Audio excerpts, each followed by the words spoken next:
The following is a story about death. The kind of death I don't think I would ever wish on anyone.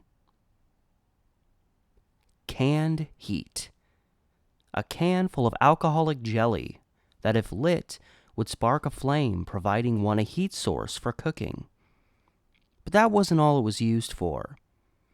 Common in Skid Row regions, rife with alcoholics, it served as a horribly tasting, cheaper alternative to buying a bottle of booze. If you wrung out the jelly blob, you could score yourself a small amount of alcohol. Tragedies resulting from imbibing canned heat were at an epidemic level in the earlier 20th century.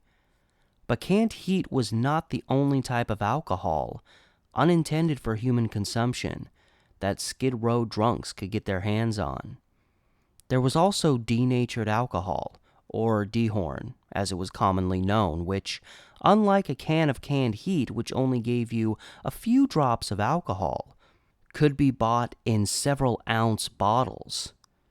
At 190 proof, this was potentially dangerous stuff. But Dehorn was also in stores at a 15% alcohol level, sometimes cut with things like methanol or formaldehyde. The bottles were marked as poison, with less than a half a cup causing permanent blindness, and more than half a cup, well, a slow and painful breakdown of the body over the course of many, many hours, resulting in a coma followed by death. Dehorn was nothing to be messed with, but stores were allowed to sell it since it had other purposes rather than drinking. And many of these stores existed on Skid Row. At least they did in Portland.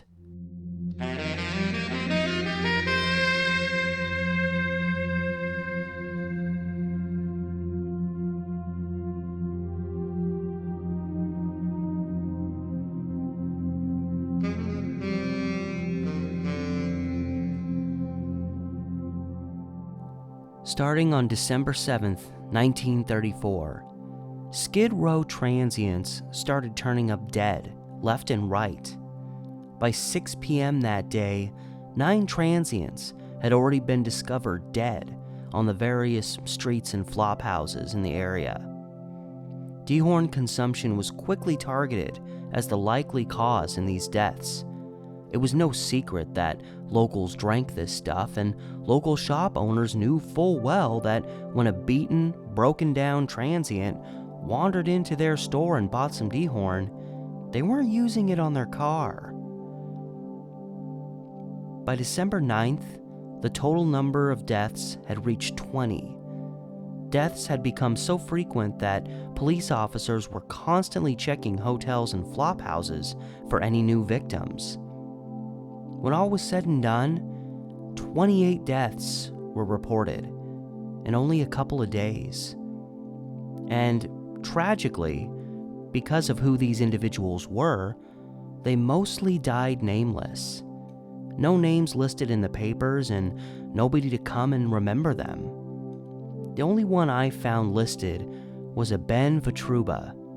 He was 46, originally from Winona, Minnesota. He worked as a machinist and was living in the Bridge Hotel just across the river from Skid Row. According to his death certificate, he died on December 8th of acute alcohol poisoning with marked edema and hyperemia of the brain. The last day of his life, he went to the Pioneer drugstore, located on the first floor of the Neepak Hotel on West 3rd and Burnside. When there, he purchased a bottle of Dehorn and, like the others, it was found in his system after he died. The early theory was right. These men had all died of imbibing denatured grain alcohol. Police acted quickly, knowing where these men had obtained their drink, and they closed down 4 drugstores on Skid Row. The proprietors of each were also abruptly arrested, with the potential of being charged with manslaughter. While these proprietors claimed they did not know what these men were doing with this Dehorn, let there be no mistake. they knew. While giving these men something they desperately wanted, they were also actively taking advantage of their alcoholism to make money. I wouldn't call it murder, but it was a crime. But there was something strange in all of this. Sure, we knew what had killed these men, but how did it kill so many in such a short period of time? People dying of drinking too much Dehorn did happen all over the country, but deaths were usually here and there, not almost 30 people in half a week. And these were chronic drinkers with high tolerances. What happened?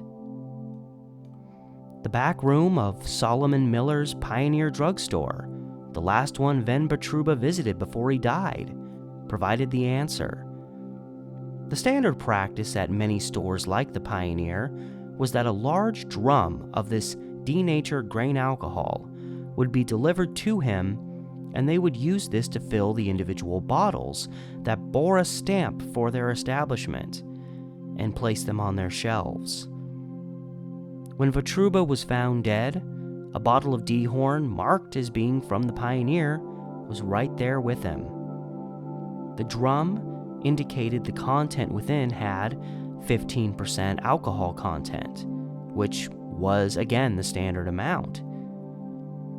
When toxicologist Dr. Harold B. Myers analyzed the Dehorn in this drum, he was shocked to discover it was almost 100% alcohol. Either the wrong alcohol was put in this drum, or the drum had been mislabeled. These men, unknowingly, were buying and drinking pure alcohol, something more than 6 times stronger than a substance that could practically kill them with half a cup. I don't want to imagine what these people went through before they died. While the other stores were allowed to reopen, Solomon Miller, owner of the Pioneer, along with his son Spencer and an Irving Schwartz, who worked there, were charged with manslaughter. A couple months later, in April 1935, Spencer and Schwartz's charges would be dismissed while Solomon pled guilty to manslaughter in order to get a lighter sentence, which would end up being 3 years in prison, of which he would only serve a portion of. He later tried to get a pardon on the case, which was denied. He wondered, as I did, why the company he received the grain alcohol from was not at least partially held accountable. After all, it was their mislabeled drum that led to these deaths. However, Miller was still complicit in these crimes in that he willingly sold this concoction knowing its purchasers intended on drinking it, which was illegal. Had he been running the drugstore ethically and followed the rules, he would have denied these alcoholics these purchases, and he didn't. This is not to give the company that manufactured and delivered this alcohol a pass, but doing his job right, Miller would have prevented this tragedy rather than played a part in it and paid with time in prison. Sure, everyone was doing this at the time, but that doesn't make it right. It was an absolute massacre, people suffering some of the most horrible deaths imaginable in a place already known for suffering. If there was anything to take away from these events, the Oregon State Legislature was quick to propose a bill regulating the manufacturing and selling of denatured alcohol, which would pass. But even by then, people were still dying on Skid Row after drinking Dehorn. Even a witness in Solomon Miller's trial would die during it due to kidney problems believed triggered by Dehorn consumption. This was another problem that tragically needed to become overwhelming before action was taken on it. And sadly, considering the time and place, I get the feeling even after this new bill and all of those deaths, Skid Row establishments were still selling stuff like this to vulnerable customers. On a final whim, I went out to Multnomah Park Cemetery, where I understood that Ben Vitruba had been buried.